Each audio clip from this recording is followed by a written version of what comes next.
So I'm reading the job description, VP of Operation. I'm like, I'm just leaving this job. I want to leave this job, VP of Engineering. Because the one that they called you for is engineering, right? Right. And now you take on operations. Yeah. Okay. Right. And so I'm reading the job description. I'm like, man, this is like, if I had to write a blank sheet of paper and write a job description out perfect for Pete, I'm like, it was checking all the boxes. And I'm like, man, this is great. Until I get to the bottom, it says Navy new chief. And I'm like, I'm not a Navy new chief. Like, it says job requirements, like engineering degree, blah, blah, blah. And it says like Navy new chief. And I'm like, man, I was code 2340. I don't know if that qualifies. So I completely out of character for me because I was really interested. I go to LinkedIn. I find Thomas McAndrew on LinkedIn. I said, like send the friend request, so to speak. And within an hour or two, I get the bloop, and Thomas accepts your friend request. And I'm like, oh. So I went straight to him, and I was like, hey, sorry to bother you. I see this VP of operations job, but I wasn't a chief. I didn't make, wasn't in the Navy, wasn't a chief, but. I did the commercial side and worked at Portsmouth Naval Shipyard, code 2340, reactor testing and refuel. Does that qualify? And he goes, and the only response I get is, yes, look forward to speaking with you. And I'm like, that sounds about right. So I show it to my wife, and I go, and like I said, we're in Boston. I can show it to my wife, and she goes, that guy probably sends that message to everybody who reaches out to him, like, and I'm like, no, it feels real. It feels genuine. And like another week goes by, and I got nothing else. And it's now Christmas comes and goes. We're getting ready to get on a plane and fly back to Texas. And the HR reaches out and says, "Hey, can I set up an interview with you?" And I'm like, "See, I told you, nailed it, right?" and so to go through it quickly, so they signed me up for an interview.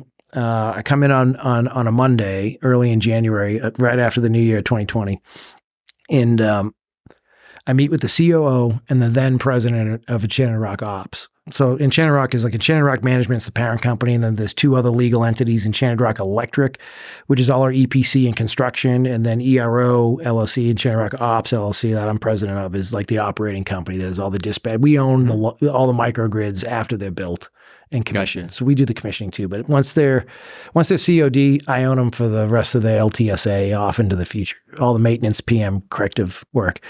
So I meet with this guy, Norm, and COO Thais, and they're trying to talk me out of the job, Kirk. They're like, it's 24/7, 365. And I'm like, I tried to explain to them, like, that's me in a nutshell. Yeah. Like, I've been underway. I've been a watchstander, 24/7, 365. Like, that's how you make money. Like, I'm that guy. And I swear, I don't know what their experience was with anybody in the role previous. And I'm like, I sat there and again, for me, way out of character, I sat across from Thais and I went, "You're just going to have to hire me and find out." I love that. Because she kept saying, like, it's going to be 24/7, 365. Like, you don't understand. I'm like, I do understand. Check. Yeah. Just hire me and find out. And she looked me in the eye and she went, "Can you come in Friday to meet some other people for an interview?" I was like, "Okay, yes, I can." So you stayed there all week? So, no. So I came back in that was a Monday. I came back in on Friday, met Corey and Ian, our chief strategy officer is Ian. And then the president of the parent company, Corey Amther, met them on Friday, interview with them.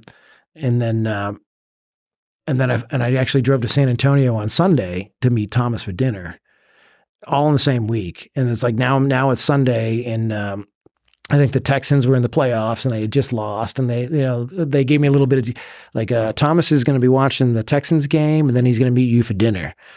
I'm like, okay. Cause he was traveling for HEB or something like that. Or we was traveling back and forth to California, and he was just going to be in San Antonio for the weekend. So hey, can you hustle out there and do that? I'm like, absolutely. And so I'm listening to the Texans, and I forget who they were playing against, cause I'm a Patriots fan, of course. And they lost. And I'm like, oh man, I don't know how big a Houston Texans fan he is. And now they lost, and I got to meet this guy and make an impression. And so anyways, sat with him, had dinner. And it was one of those, it was just interesting. We sit down at this little bougie place on the Riverwalk in San Antonio, and waitress comes by and he orders a beer, and I go, "Are you going to think less of me if I have a beer with you? This is an interview." And he goes, "I'll think less of you if you don't have a beer with me." And I was like, all right. Sam Adams, right? Is that what you're drinking? Yeah. It was fine, like Bud Light. So we had a great conversation. He asked about my shipyard experience. He asked about Code 2340, picked my brain on a couple of things. What are your thoughts on this? What are your thoughts on that? And just closed me there. He just said, team seems to like you. I don't know why. Kind of jabbed me a little bit. And he said, you probably get an offer. This was Sunday. He said, you probably have an offer by Tuesday. And I was like, okay, you send me an offer. And again, for me, it wasn't the money or anything like that. I mean, he really set the hook. I love what they were doing. I love meeting the executive team.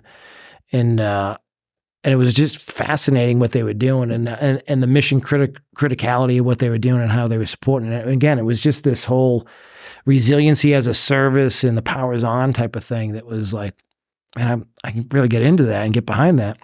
So I got the offer, put in my notice and kind of walked out the door. I called back and said, hey, I'm available if you need me. And they said, you can start next Monday.